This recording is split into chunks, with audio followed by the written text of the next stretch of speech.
lagi guys, kembali bersama kita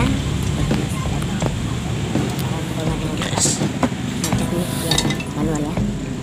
Sama pentingnya dibuka guys, kedua bannya itu dibuat kayak gitu, didorong tiga itu, ini congkel dan congkel ban luarnya, satu congkel pertama ya guys, yang kedua congkel lagi ban luarnya.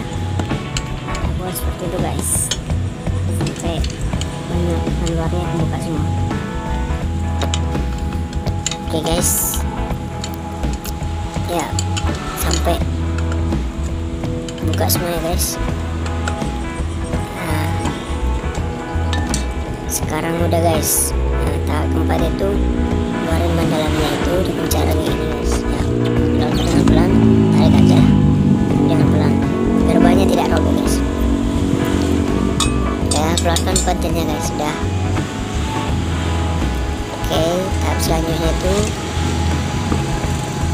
ngecek ban yang bocor, pantilnya guys, lalu masukkan angin atau isi angin biar bocor nampak deh. Oke guys, nah nampaknya bannya udah nampak yang bocor, itu dia guys ya, tanda ya guys.